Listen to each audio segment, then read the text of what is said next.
अस्सलाम वालेकुम दोस्तों, वेलकम टू माय चैनल। दोस्तों, आज की वीडियो में हम बात करेंगे चाय की हिस्ट्री के बारे में कि चाय सबसे पहले कहाँ काश्त की जाती थी और अभी इसकी काश्त कहाँ तक फैल चुकी है, और बताएंगे आपको ऐसे ममालिक जो सबसे ज़्यादा काश्त कर रहे हैं। तो चलिए दोस्तों, वीडियो को शुरू करते हैं बगैर किसी देरी के।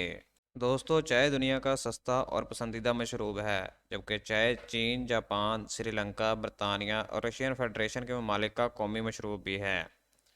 दोस्तों, इब्तदा में इसे अद्वियात के तौर पर इस्तेमाल किया जाता था। माहरीन का ख्याल है कि चाय का पौधा सबसे पहले चीन में पाया जाता था। आहिस्ता आहिस्ता इसकी काश्त पूरी दुनिया तक फैल गई। दोस्तों, इस वक्त बर आज़म अफ्रीका, एशिया, शुमाली और जनूबी अमरीका और यूरोप के तकरीबन 40 से ज़्यादा ममालिक इसकी काश्त कर रहे हैं। दोस्तों, चाय के पौधे को एक मरतबा काश्त करने के बाद तकरीबन 40 साल तक इससे पैदावार हासिल की जा सकती है। जी हाँ दोस्तों, एक दफ़ा मेहनत करें और 40 साल बैठ कर खाएं। दोस्तों, चाय की पत्तियों को खुश्क करके एक केमियाई अमल के ज़रिए से इसे काबिल इस्तेमाल बनाया जाता है। दोस्तों, इस अमल को फर्निलेशन कहते हैं। तो चलिए दोस्तों, अब बताते हैं किन हालात में चाय की काश्त की जा सकती है। सबसे पहले कुदरती हालात के बारे में बात कर लेते हैं। दोस्तों, सबसे पहले आता है दर्जा हरारत। चाय की काश्त के लिए गर्म मरतूब आबोहवा और 60 ता 80 दर्जे फ़ारेनहाइट दर्जा हरारत की ज़रूरत होती है। पाला और बर्फबारी इसकी काश्त के लिए बहुत ज़्यादा नुकसानदेह होती है। इससे पौधा मर जाता है और आपकी मेहनत ज़ाया हो जाती है। दोस्तों, दूसरी अहम चीज़ है बारिश। चाय के पौधे के लिए थोड़े थोड़े वक्फे के बाद बारिश की ज़रूरत होती है, लेकिन पौधे की जड़ों में पानी का खड़ा रहना बहुत ज़्यादा नुकसानदेह होता है। दोस्तों, यही वजह है कि चाय को पहाड़ों पर काश्त किया जाता है, ताकि इसकी ढलवानों की वजह से इस ताकि पौधे की जड़ों में कभी भी पानी खड़ा ना हो। दोस्तों, चाय के पौधे के लिए 80 इंच सालाना बारिश की ज़रूरत होती है। दोस्तों, तीसरी अहम चीज़ है मिट्टी या ज़मीन। दोस्तों, जैसा कि आप सब लोग जानते हैं, मिट्टी सबसे अहम अंसर माना जाता है। दोस्तों, चाय की पैदावार के लिए जरखेज मिट्टी दरकार होती है। आमतौर पर इसे पहाड़ी इलाकों की ढलवानों पर जरखेज मिट्टी ढूंढकर काश्त किया जाता है। दोस्तों, अब बात कर लेते हैं गैर तबई या माशी अवामल के बारे में, यानी कि कौन से ममालिक में इसे काश्त किया जा सकता है। दोस्तों, चाय सदाबहार पौधे की पत्तियों से तैयार की जाती है। पत्तियां चुनने के लिए बहुत से मजदूरों की ज़रूरत पड़ती है। चनाचा ऐसे इलाके जहां सस्ते मजदूर आसानी से दस्तयाब हो, वहां इसकी काश्त मुआशी लिहाज से फ़ायदेमंद रहती है। दोस्तों, आगे आता है सरमाया। दोस्तों, चाय की काश्त और इसकी तैयारी के लिए बहुत से मराहल से गुजरना पड़ता है। इन मराहल को तय करने के लिए बहुत ज़्यादा सरमाए की ज़रूरत होती है और इसमें बहुत ज़्यादा खर्चा आता है। दोस्तों, इसके बाद बारी आती है चाय की काश्त की। दोस्तों, पहले चाय के बीजों को छोटी छोटी क्यारियों में पनीरी के तौर पर बोया जाता है। जब पौधा 1 फुट के बराबर हो जाता है तो इन्हें एक दूसरी जगह पर काश्त कर दिया जाता है। चाय को कतारों में काश्त किया जाता है।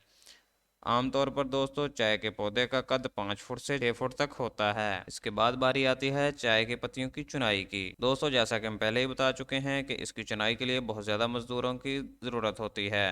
दोस्तों, चाय का पौधा 3 साल की मुद्दत में चुनाई के काबिल हो जाता है। मुख्तलिफ मुल्कों की मौसमी हालात में फ़र्क की वजह से चुनाई के मुख्तलिफ औकात हैं। दोस्तों, बांग्लादेश और हिंदुस्तान में हर 10 दिन के बाद, जबकि श्रीलंका में हर 15 दिन के बाद चाय की पत्तियों की चुनाई होती है।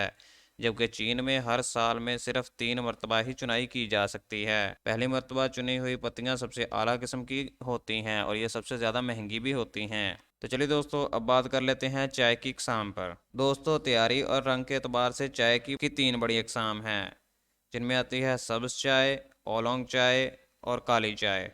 दोस्तों, काली और सब्ज़ चाय एक ही पौधे से तैयार की जाती है, लेकिन इनका तैयार करने का तरीका मुख्तलिफ होता है। जबकि ओलोंग चाय एक मुख्तलिफ पौधे से हासिल की जाती है। पौधे से पत्तियों की चुनाई के बाद इन्हें ढेर की शक्ल में जमा कर दिया जाता है। पत्तियां खुश्क होने के बाद जो चाय बनाई जाती है, इसे काली चाय कहा जाता है। दोस्तों, सब्ज़ चाय, इसे तैयार करने का तरीका तो बहुत ही पेचीदा है। पहले पौधे से हासिल की गई पत्तियों को बड़े बड़े बर्तनों में हल्की आंच पर गर्म किया जाता है। दोस्तों, गर्म करने के बाद इसमें से पानी निचोड़ लिया जाता है और इसे सूरज की धूप में खुश्क कर लिया जाता है। दोस्तों, इससे तैयारशुदा चाय को सब्ज़ चाय कहते हैं। दोस्तों, तीसरी सबसे अहम चाय है ओलोंग चाय। दोस्तों, ये चाय की एक मखसूस किस्म है जिसे जिसे गर्म हवा और भाप के अमल के ज़रिए से तैयार किया जाता है, और इस अमल के दौरान इसमें कुछ खुशबू शामिल कर दी जाती है। इस चाय का इस्तेमाल इतना आम नहीं है, बल्कि मखसूस तबका इसे इस्तेमाल करता है क्योंकि ये बहुत ज़्यादा महंगी है। दोस्तों इस किस्म की चाय जापान और ताइवान में ज़्यादा इस्तेमाल की जाती है, जबकि अमेरिका इस चाय का बहुत बड़ा ख़रीदार है। चलिए दोस्तों, अब बात कर लेते हैं दुनिया के वो ममालिक जो सबसे ज़्यादा चाय पैदा करते हैं या एक्सपोर्ट करते हैं। दोस्तों हमारी लिस्ट के 10वें नंबर पर है बांग्लादेश। दोस्तों बांग्लादेश हुकूमत ने चाय की पैदावार में इजाफे के लिए किसानों को कई एक तरगीबात दी हैं, जिनकी बिना पर इसके पैदावार में बहुत ज़्यादा इजाफा हुआ है। दोस्तों इसके अलावा बांग्लादेश की जगराफियाई हालात भी चाय की पैदावार के लिए बहुत ज़्यादा बेहतर हैं। तो दोस्तों ये थी आज की वीडियो। वीडियो पसंद आने की सूरत में वीडियो को लाइक करें और ऐसे मज़ीद इन्फॉर्मेटिव वीडियो देखने के लिए हमारे चैनल को सब्सक्राइब करें। Thank you for watching.